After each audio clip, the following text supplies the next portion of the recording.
Hi guys, Callum here in the kitchen for Edwardstown Mazda. Now, let me tell you about one of our new car sales consultants, Ming.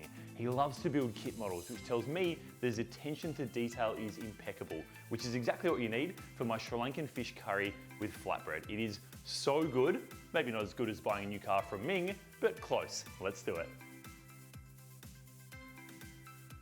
The first thing we're going to do is into a hot pan goes some oil. We're going to pick some curry leaves into that oil. Now this is going to do a couple of things. Firstly, the actual curry leaves themselves are going to go nice and crispy and crunchy, so they're going to form a garnish at the end of the dish. And also it's going to flavour the actual oil itself, so when we go to cook the rest of our spices in there, they're going to have that really beautiful curry leaf flavour. Alright, it only takes 30 seconds and then our curry leaves come out onto some paper towel, which is going to help them drain off any excess oil and stay nice and crisp. They used to be kind of difficult to find, but honestly now, fruit and veg stores, your local supermarket, you should be able to get them pretty easily.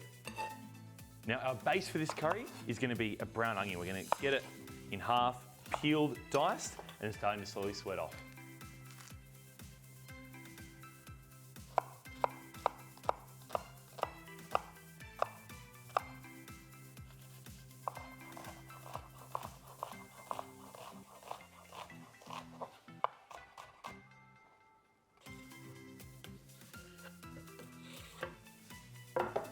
While the onion cooks, we're going to get prepped some green chilli and garlic. You can use a little bit less of the chilli or take out the seeds if you don't like it super hot, but please still use some because the actual flavour of the chilli here is a really important part of the dish.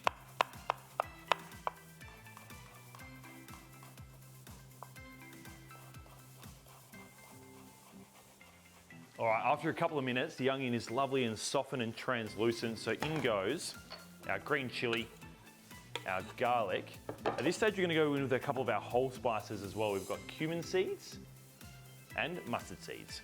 I wish you could smell this. It smells outrageously delicious in here. Going to get some sweet potato diced up. Of course, you could use pumpkin or carrot or potato here as well, just in nice bite-sized pieces.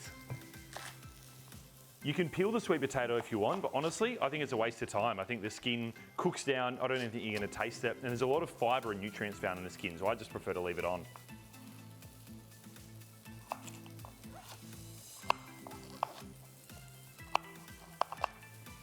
Once our garlic and chilli are getting nice and golden brown, we can then start going with our next lot of ingredients. So I've got here a lovely curry powder. You could use more spice if you want, but I'm just trying to keep the amount of ingredients in this dish to not too many. We're going to hit it with some brown sugar, just a little bit of sweetness to counteract all the savouriness here from some fish sauce. It's got that salty umami kind of flavour. Soy sauce would be a great substitute. And once you've mixed that in, it's time to go in with some liquid. So for this dish, that comes in the form of some stock and some coconut milk.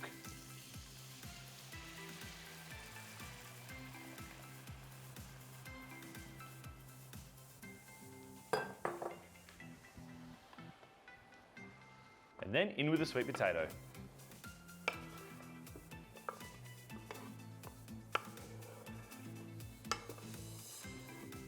Now the sweet potato has gone in raw, so it is going to take a good 10 minutes or so of vigorously boiling away to cook that through. So bring that to the boil, make sure the sweet potato is cooked before we add the fish. Now of course this curry would be just as delicious served with a bought flatbread or just some rice, but I want to show you how to make the world's easiest flatbread. It's literally 1 part thick Greek yogurt to 2 parts self-raising flour. Give them a mix with a pinch of salt and we're ready to cook.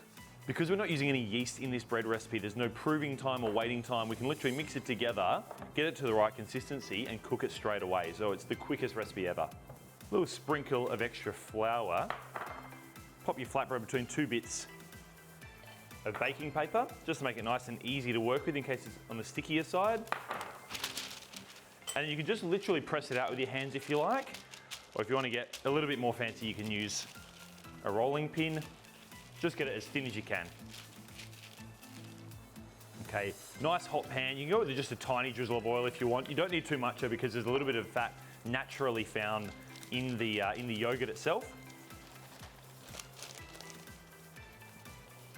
All right. Pop it in.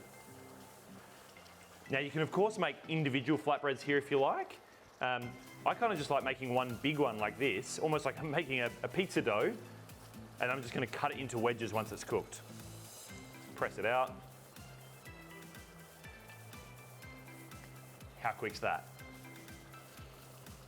Now this flatbread is so quick, it's almost like cooking a pancake. As soon as it's golden brown on both sides, then it's good to come out. So this is a good time to dice our fish. I've got barramundi here into bite-sized pieces, and that can go straight into our curry now as well.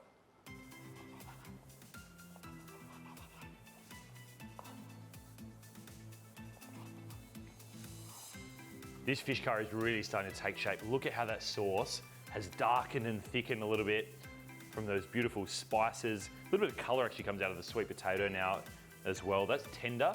Really important that sweet potato is tender before the fish goes in, because the fish from here will only take a couple of minutes and we are almost ready to eat.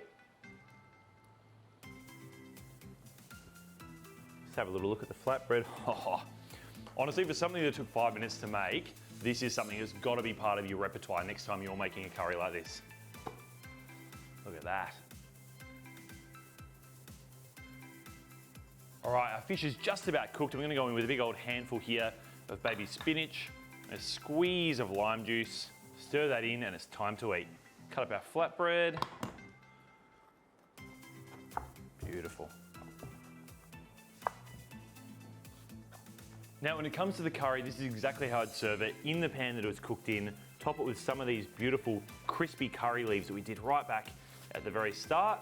They go on nice and crispy and crunchy. You can hear that.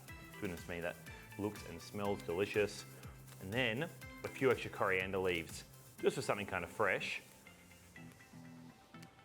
Well, Ming, there's enough food here for you, me, and a small army, mate, so let's get stuck into it.